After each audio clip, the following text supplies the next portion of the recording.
Bismillahirrahmanirrahim. Alhamdulillahirabbil alamin wassalatu wassalamu ala asyrafil anbiya wal mursalin wa ala alihi washabihi ajmain. Jadi pada malam yang mulia ini bersama-sama kita bersyukur kehadirat Allah Subhanahu wa taala kerana dengan limpah dan kurnianya sama-sama kita dapat berkumpul pada malam ini untuk membincangkan satu topik yang amat istimewa iaitu akhlak mulia masyarakat sejahtera. Satu topik yang kita agak very interesting, okay. Jadi sebelum kita memulakan pembincangan kita pada malam ini, jadi wajarlah kita untuk berkenalan dengan ahli-ahli kumpulan dan panel-panel kita supaya kita dapat membincangkan dan menghuraikan tajuk ini dengan lebih lanjut. Jadi yang pertama saya adalah saya Muhammad Azri bin Azman. Dan saya Muhammad Ikhwan bin Syamsul Bahri. Saya Muhammad Danish Farhan bin Zaili. Saya Muhammad Arif Faikal bin Muhammad Ismadi. Jadi itulah ahli-ahli panel kita yang akan membantu dan akan menghuraikan topik kita pada hari ini agar dapat diterjemahkan dengan lebih lanjut lagi. Jadi sebelum kita masuk dengan lebih mendalam, marilah kita mengetahui apakah maksud topik kita pada hari ini, iaitu definisi akhlak itu sendiri. Jadi di sini kami bekalkan kepada anda definisi akhlak daripada dua sumber, iaitu satu daripada tokoh dan satu lagi daripada kamus. Dari segi bahasa Arab, menurut Abdul Latif 1985, akhlak adalah bentuk jamak dari khuluq yang bererti kebiasaan, perilaku, tabiat, maruah dan din. Manakala Boros 1997 memberikan takrif akhlak ialah satu sifat yang menetap dalam jiwa, baik secara semula jadi atau yang diusahakan, yang memberi pengaruh dalam sikap yang baik atau buruk. Jadi kalau kita lihat daripada tokoh, definisi daripada tokoh ini, dia lebih mengatakan akhlak itu daripada apa yang kita buat, iaitu perbuatan. Okey? Jadi kita tengok mula kepada kamus, iaitu ditarikkan mengikut kamus Mu'jam Al-Wazi pada tahun 2000 bahawa akhlak adalah ilmu yang berhubung dengan hukum nilai yang berkaitan dengan perbuatan yang bersifat baik dan buruk. Jadi kalau kita tengok pada istilah kamus ni pula, dia menunjukkan bahawa adanya hubungan ilmu itu dengan akhlak itu sendiri ataupun iman dan akhlak. Jika ilmu kita tinggi maka akhlak kita akan mulia, okey? Jadi apa yang kita boleh simpulkan daripada definisi ini ialah akhlak merupakan sifat yang muncul dari jiwa yang melahirkan perbuatan dengan mudah tanpa perlu difikir maupun diusahakan. Jadi kita pergi pada slide yang seterusnya adalah kita akan melihat tentang implikasi apabila kita tidak menjaga akhlak itu sendiri. Jadi seumum kita tahu bahawa akhlak yang buruk datang daripada hati yang dipenuhi dengan sifat-sifat buruk, iaitu sifat-sifat mazmumah. Sifat-sifat ini akan memberikan kotoran kepada hati kita, iaitu dikenali sebagai maksiat batin. Nabi Muhammad diutuskan bukan sekadar untuk mengajar manusia supaya beriman kepada Allah SWT, malah untuk memperbetulkan akhlak-akhlak mulia. Jadi kita dah tahu bahawa ini apabila kita berakhlak buruk, apakah implikasinya? Jadi Nabi Muhammad itu dihantar untuk untuk memastikan akhlak umat Islam itu terjaga. Jadi kita tengok apakah implikasi apabila kita tidak menjaga akhlak ini. Okey, baik. Jadi untuk kita meneruskan ke slide yang seterusnya, saya akan berkongsi berkenaan dengan implikasi-implikasi yang berlaku apabila kita sebagai umat manusia tidak berjaya ataupun tidak menjaga akhlak kita dengan baik. Jadi melalui skop yang pertama, ingin saya kongsikan bahawa akhlak yang baik, amal menjadi rosak. Dalam skop ini, kita dapat lihat bahawa Islam sangat menekankan akhlak itu tersendiri kerana ianya berperanan sangatlah besar kepada amal ibadat kita sebagai manusia. Seperti yang kita tahu bahawa umat Islam itu ditimbang amalannya, dan apabila kita tidak menjaga akhlak kita, maka amal kita akan tergugat dan sedikit sebanyak akan mengganggu kita punya proses ke arah akhirat kelak. Jadi dari hadis Rasulullah SAW yang bermaksud bahawa akhlak yang buruk akan merosakkan amal seperti cuka merosakkan madu. Masya Allah.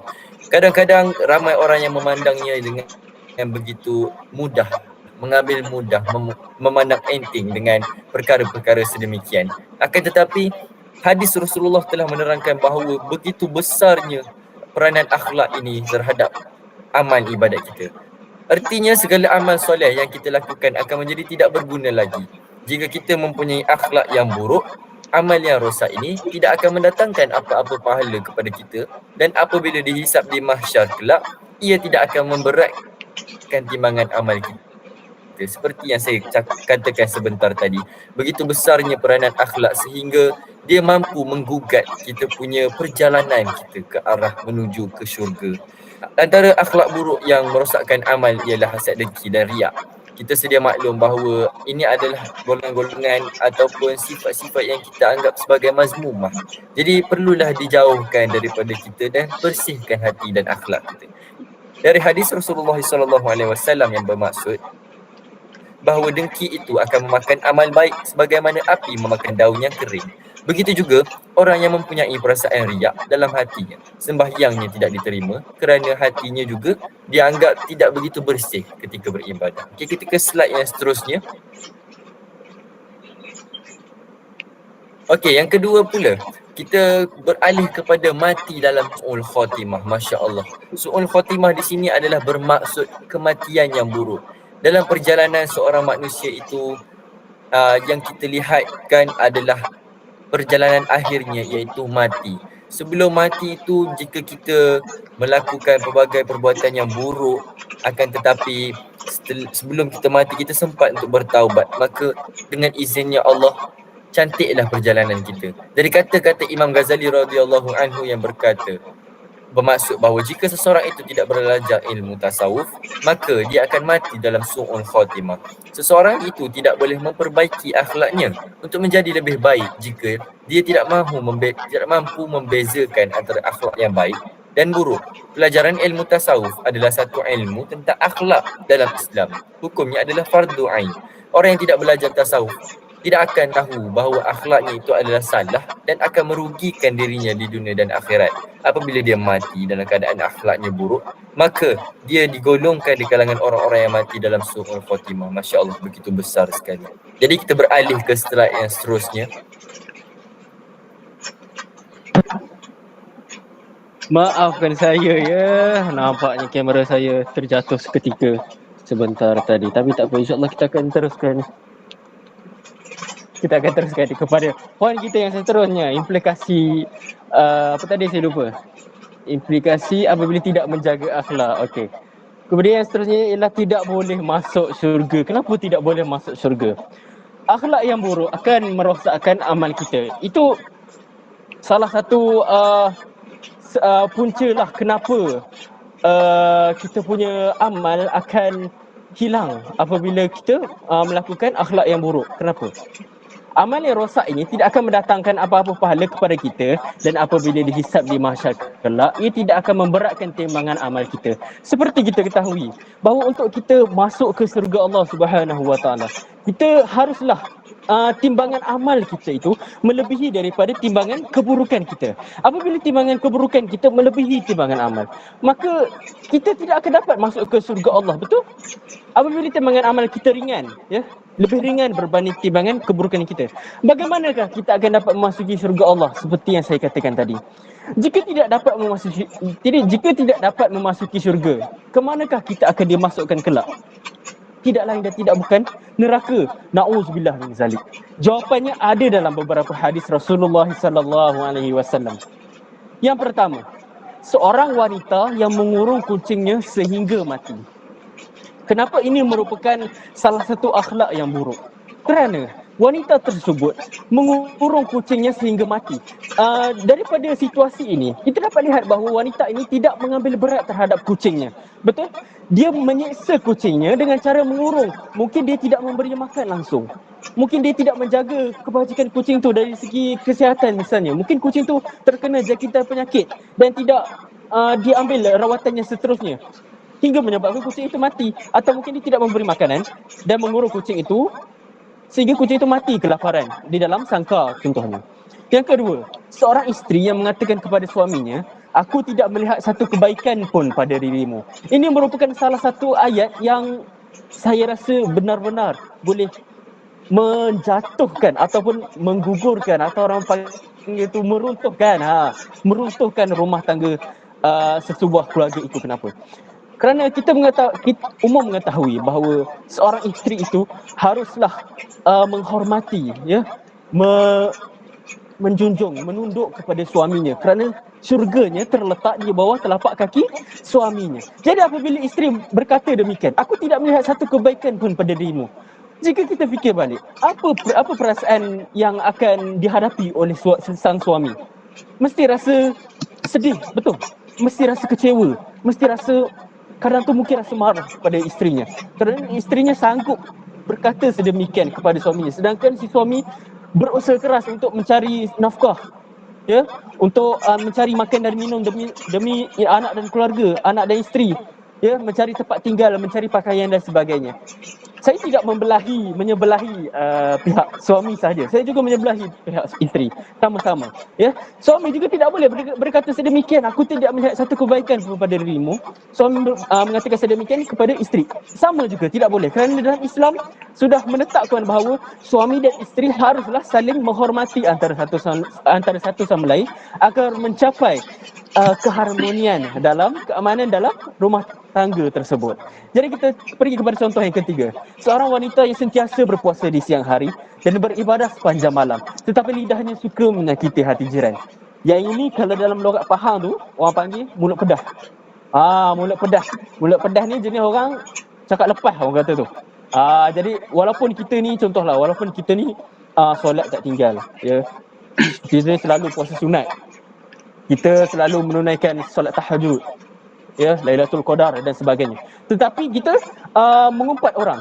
Tak payah mengumpat orang belakang-belakang lah, cakap terus depan-depan dengan orang tu. Contohnya orang tu sebagai contoh, orang tu muka dia tak berapa, mungkin dia cacat, ya, kekurangan kurang upaya sebagai contohnya, dan kita menyatakan kepada dia kekurangan dia tersebut, maka dia akan tersinggung. Sepatutnya kita tak boleh berkata sedemikian, ya, kerana perkataan-perkataan sebegitu boleh menyakiti hati. Tidak kira jiran lah. Saya tidak menekankan kepada jiran sahaja. Saya menekankan kepada secara menyeluruh, ya, daripada jiran, rakan, keluarga, ya, dan sebagainya lah. Kemudian apabila ditanya, apakah balasan bagi 3 orang wanita yang berakhlak buruk ini? Nabi Muhammad SAW menjawab tanpa ragu lagi, neraka. Na'udzubillah min zalik, ya. Jadi apa yang kita boleh lihat dari sini, ya, kita haruslah berakhlak mulia, ya. Tidak kiralah sama ada dengan haiwan ataupun dengan manusia ataupun dengan siapa-siapa sahaja. Kita haruslah berakhlak mulia kerana akhlak mulia itulah yang akan membantu kita di akhirat kelak, ya. Walaupun amal kita banyak tapi kita tidak berakhlak mulia, maka ianya secara tidak langsung boleh menjejaskan, ya, segala amal yang kita telah lakukan. Baiklah, yang seterusnya, tidak rasa ketenangan dalam hidup. Orang yang hidupnya dipenuhi dengan rasa marah, dengki, benci, dendam, cemburu, iri hati dan sebagainya, tidak akan merasa tenang dan aman dalam kehidupan hariannya. Sebagai contoh, orang yang rasa iri hati ataupun dengki dengan seseorang yang mempunyai kejayaan. Sebagai contohnya, orang yang mendapat keputusan peperiksaan yang baik. Kita pula dapat keputusan peperiksaan yang tak berapa memberangsangkan, sebagai contohnya. 5 gagal sebagai contohnya. 5 gagal. Sedangkan dia 8A+. Kemudian kita merasakan bahawa, orang ni gifted. Orang kata gifted. Sebenarnya tidak gifted. Kita tidak tahu apakah perjuangan yang dia lakukan, ya. Mungkin kita ni rasa macam, dia ni betul, dia ni macam Tuhan dah beri dia kelebihan kepada dia dari segi kecerdikan, misalnya kecerdasan. Kemudian kita ni rasa komplain, kita rasa kurang, kita rasa tak bersyukur dengan apa yang kita ada, kita komplain pula. Sedangkan kita ni tak berusaha langsung untuk mencapai kejayaan tersebut, betul? Jadi kita ambil inisiatif untuk rasa iri hati dengan dia, bukannya rasa orang kata terinspirasi dengan usaha dia. Ada setengah orang apabila melihat seorang itu berjaya, dia akan rasa terinspirasi, dia akan rasa wow, hebatnya orang ini, dan dia akan cuba untuk mencontohi orang itu. Tetapi ada juga segelintir orang yang apabila melihat orang lain berjaya, dia akan merasa iri hati, dia akan rasa macam tak sedar duduk aja bila tengok orang lain berjaya melebihi dirinya. Hati sentiasa tidak senang apabila melihat orang lain hidup senang atau mendapat nikmat, seperti yang saya katakan tadi. Dia akan sentiasa mengumpat atau mengungkit-ungkit. Ya, betul. Apabila kita merasakan diri kita kekurangan dan melihat kelebihan orang lain, kita akan mulalah mengata bukan terhadap dia. Orang ni pakai inilah, pakai sihir lah, benda lah, na'udzubillah min zalik ya. Akannya akan sentiasa berfikir bagaimana dia boleh menjatuhkan orang lain. Seperti yang saya katakan tadi. Sebagai contoh, orang yang mempunyai bisnes yang berjaya, ya, bisnes yang maju, juta-juta. Kita bukannya nak, ada setengah orang akan berpendapat bahawa, oh, aku akan berusaha untuk menjatuhkan. Aku akan berusaha untuk menjatuhkan bisnes orang. Sebenarnya sepatutnya kita tak patut untuk mencontohi sifat seperti itu. Sepatutnya kita harus tanam dalam diri kita ni. Apabila melihat orang lain berjaya, harus tanam dalam diri kita, oh, aku nak berjaya juga seperti orang itu. Pendeknya, hidupnya akan dipenuhi dengan rasa tidak puas hati sesama manusia lain. Ialah, bagaimanakah orang seperti ini akan merasa tenang dan bahagia apabila dia sentiasa mengungkit, ya, apabila dia tidak rasa bersyukur dengan apa yang Tuhan berikan kepadanya. Sedangkan untuk mencapai keharmonian, ya, kebahagiaan dalam hidup itu, haruslah ada rasa syukur dalam diri dia. Apabila ada rasa syukur dalam diri dia, insya-Allah hidupnya akan sentiasa bahagia. Jadi kita akan masuk kepada slide yang seterusnya. Okey, baiklah, beralih kepada keburukan yang seterusnya, ialah sukar melawan sakit yang zahir dan batin. Semua orang tahu sakit yang zahir itu datangnya daripada luaran dan batin itu di dalam hati, mata hati maksud saya. Pada pendapat saya, orang yang tidak ada ketenangan dalam hati ini akan mengalami tekanan hidup yang amat berat. Tekanan ini akan menyebabkan penyakit-penyakit lain seperti darah tinggi, sakit jantung. Jiwanya juga akan tertekan sehingga kemungkinan akan menjadi murung dan sedih yang berpanjangan. Contohnya kalau kita sibuk sangat nak tahu pasal hal orang, kita akan jadi serabut. Kita macam sibuk sangat dengan orang, kita tak ada masa nak fikir pasal diri kita. Sebab kita terlalu, orang putih kata busybody. Macam tu lah. Lepas tu, bila kita selalu sangat mengumpat orang ke apa, untuk sibuk pasal orang, kita akan jadi macam, mata hati kita ni akan jadi gelap, akan timbul satu titik hitam dalam hati. Okay, kita beralih kepada slide seterusnya. Okey, slide yang terakhir pada hari ini ialah tidak disukai oleh orang sekeliling. Contoh dalam kehidupan seharian kita sebagai manusia, tiada siapa yang suka berkawan dengan orang yang berakhlak buruk ini. Dirinya akan dijauhi kerana dia tidak membawa kebaikan kepada siapa pun. Sebagai contohlah, saya ni jahat kan, macam suka ejek orang, suka caci orang. Lepas tu saya suka ejek Farhan lah, macam saya kata, kau ni dah lah cacat, macam tu lah. Lepas tu bila Farhan ni terasa hati, dia tu akan mula menjauhi saya, macam dia macam palau saya ke, tak nak kawan dengan saya ke, sebab dia tahu diri saya ni banyak bawa perkara negatif pada dia. Inilah sebahagian daripada kesan-kesan atau akibat buruk yang menanti orang yang tidak memperbaiki akhlaknya. Allah Subhanahu Wa Taala pernah berfirman bahawa sesungguhnya akhlak buruk wajib dibersihkan dari diri orang yang beriman. Bersihkan hati kalian kerana hati adalah tempat pandanganku. Hati yang bersih juga akan melahirkan akhlak yang baik dan terpuji. Hati yang kotor akan melahirkan akhlak yang buruk, iaitu akhlak mazmumah.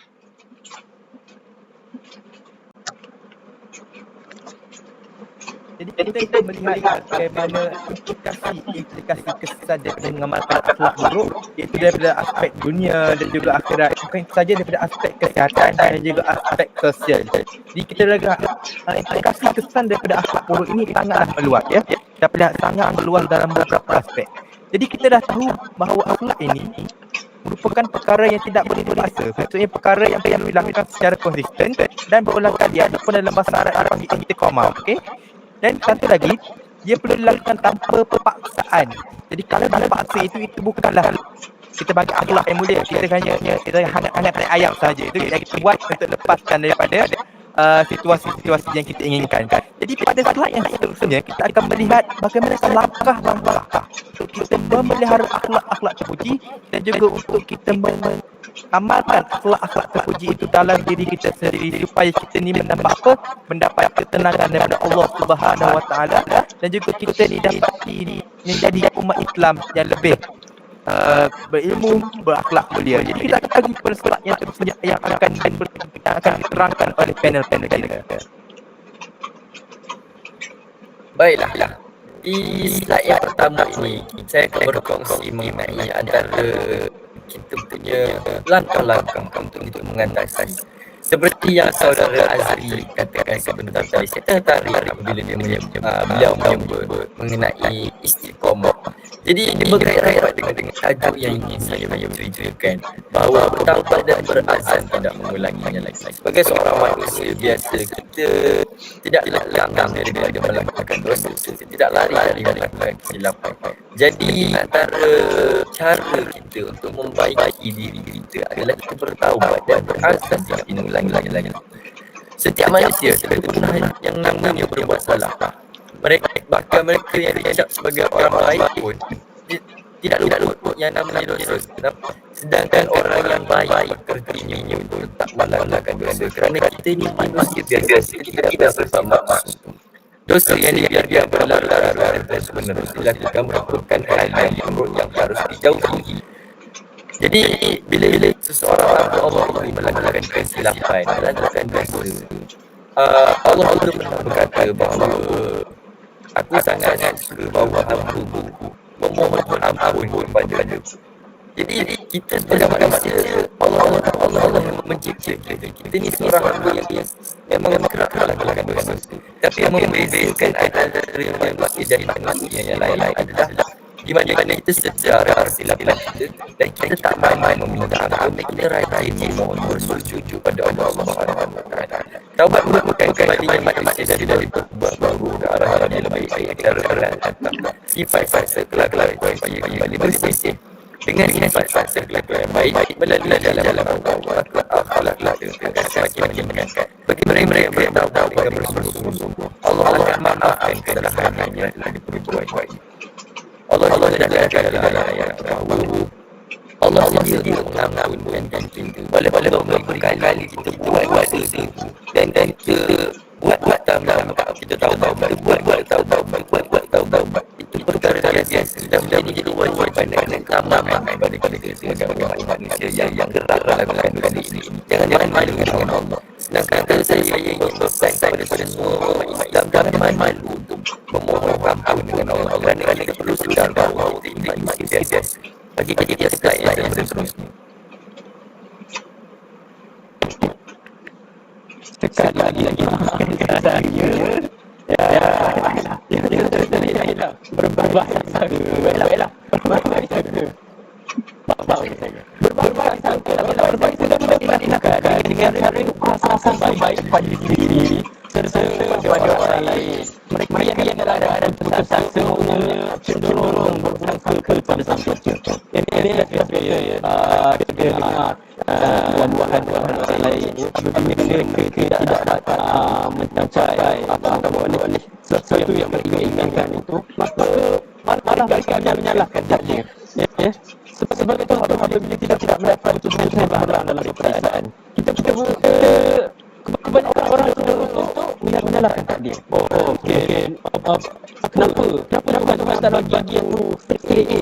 Kenapa Tuhan bagi aku ini? Sedangkan kedakwaan ini sendiri tidak berbeza. Ada orang-orang semua lebih, tapi kita tak dapat hasil yang sama. Itu merupakan kodok yang telah ditetapkan oleh Allah Subhanahu Wa Taala. Dan ada orang-orang yang tak boleh masuk, tapi dapat. Tak dapat. Itu merupakan salah satu rezeki daripada Allah Taala kepada insan tersebut.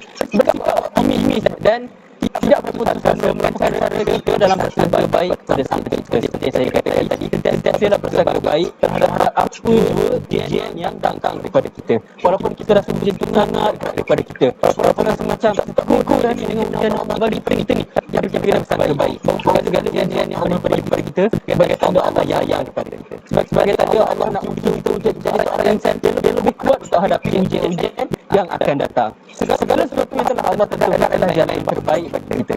Tugas kita hanyalah bersabar dan berusaha untuk menjadi lebih baik lagi, sehingga apa yang kita ingin kita akan dapat capai dengan segera, ya. Dan tanamkan pada diri ini untuk selalu percaya jika kegagalan yang kita alami hari ini mengandung hikmah, ya, ataupun adalah kebaikannya yang dapat kita ambil pelajaran darinya. Apabila kita gagal hari ini, kita merasakan sampai sini sahajalah. Sebenarnya apabila kita berfikir dengan lebih panjang, apabila kita gagal dalam sesuatu perkara, sebenarnya Allah sudah menyediakan sesuatu yang lebih baik untuk kita sore hari nanti. Kita sebagai manusia hanya perlu bersabar, ya, dengan segala ujian yang Allah berikan. InsyaAllah sore hari nanti ada manusia yang akan diberikan oleh Allah Subhanahu Wa Taala juga. Allah selalu memiliki maksud tersendiri saat memberikan cubaan bagi para umatnya. Jangan terus bersedih saat gagal meraih cita-cita, dan jangan terus berburuk sangka jika Allah tidak sayang pada hamba-Nya ketika kita berada dalam keterpurukan ataupun berada dalam titik terendah dalam hidup kita. Dalam keadaan apapun, kita sebaiknya sentiasa melontarkan kalimah syukur atas kebesaran Allah yang Maha Kuasa. Kalau contoh apabila kita mendapat kita dapat beli makanan, kita dapat beli makanan yang orang lain beli makanan mahal-mahal, kita dapat beli makanan murah-murah je, RM2 je. Sentiasa bersyukur. Alhamdulillah, inilah rezeki hari ini yang Allah berikan kepada saya. Ya, daripada kita berungut, orang lain dapat makan sedap, aku dapat makan ini je. Tak baik macam itu. Apa yang Allah berikan kepada kita, ya, makanan itu merupakan rezeki bagi kita, nikmat bagi kita. Kita seharusnya bersyukur dengan segala nikmat yang Allah telah berikan kepada kita, walaupun sebesar biji sawi sekalipun. Seperti yang tertulis dalam Quran surah Al-Jathiyah ayat 12 hingga 13, yakni Allah yang menundukkan lautan untukmu supaya kapal-kapal dapat berlayar padanya dengan izinnya, dan supaya kamu dapat mencari sebahagian kurniaannya, dan mudah-mudahan kamu bersyukur. Dan Dia menundukkan untukmu apa yang ada di langit dan apa yang ada di bumi, semuanya sebagai rahmat daripadanya. Sesungguhnya pada yang dipikir itu benar-benar terdapat tanda kekuasaan Allah bagi kaum yang berfikir. Dari ayat yang di atas ini terkandung pengertian bahawa Allah Subhanahu Wa Taala telah memberi banyak kebaikan kepada manusia. Hanya saja kita yang kurang menyedari dan kurang bersyukur dengan apa yang kita miliki. Ya, itu satu perkara yang saya rasa satu perkara yang umum lah, ya. Orang-orang zaman sekarang ni, saya tidak mengatakan orang. Saya sendiri juga, ya. Saya sendiri juga terkadang terdetik juga dalam hati saya ni rasa kurang bersyukur dengan apa yang Allah berikan kepada kita. Sepatutnya kita tak sepatutnya mengamalkan, kita tak sepatutnya ada sifat-sifat macam tu. Kita sepatutnya tetap rasa bersyukur kerana diberi peluang oleh Allah Subhanahu Wa Taala untuk terus hidup di muka bumi ini, untuk terus menjadi seorang khalifah di muka bumi Allah ini. Kita beralih kepada slide yang seterusnya. Okey, baiklah. Langkah memelihara akhlak yang terakhir ialah dengan mengamalkan perlakuan baik dengan orang di sekeliling kita. Sebagai contoh, bagi kehidupan seorang remaja, akhlak terpuji dapat dilakukan dengan cara menunjukkannya pada dalam pergaulan mereka. Sepertinya menunjukkan jika anda memiliki solidariti yang tinggi antara satu sama lain. Yang kedua, menjaga hubungan serta kebersamaan antara kawan. Yang ketiga, saling menolong dan tidak pandang bulu atau memilih kasih terhadap siapa sahaja yang tengah memerlukan pertolongan. Contohnya, kita bila berkawan ni, kita tidak kisah latar belakangnya, dia ada kekurangan ke, dia ada kelebihan ke. Kita berkawan dengannya ikhlas kerana Allah. Dan yang keempat, saling menghargai antara sesama kawan.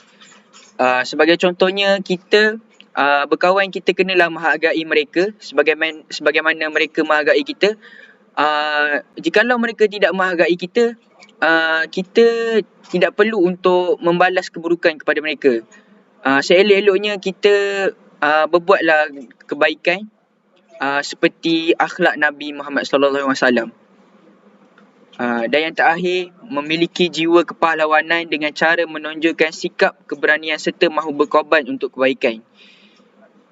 Contohnya, kalau kawan kita dalam kesusahan ke, macam dia perlukan pertolongan dari segi keuangan, ataupun dia tidak tahu untuk membuat kerja rumah atau sebagainya, kita sebagai kawan yang rapat ataupun yang baik dengan dia, kita perlulah menolong dia dengan ikhlas supaya hati kita lebih bersih. Itu saja perkongsian daripada saya.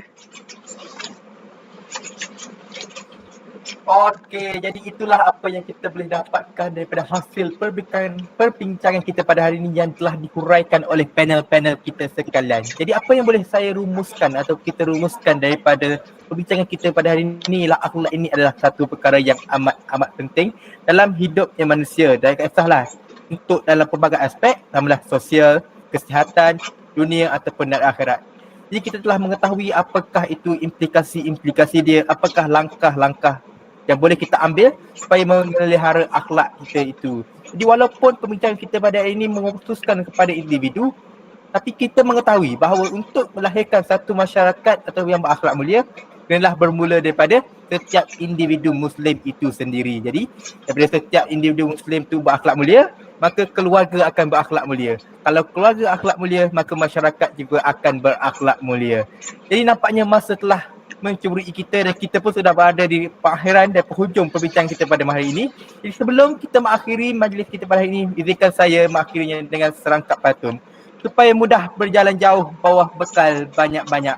Supaya maruah jangan jatuh, pelihara amal, baikkan akhlak. Okey, itu sahaja daripada perbincangan kita. Wabillahi taufiq wal hidayah. Wassalamualaikum warahmatullahi wabarakatuh. Assalamualaikum. Waalaikumsalam warahmatullahi wabarakatuh.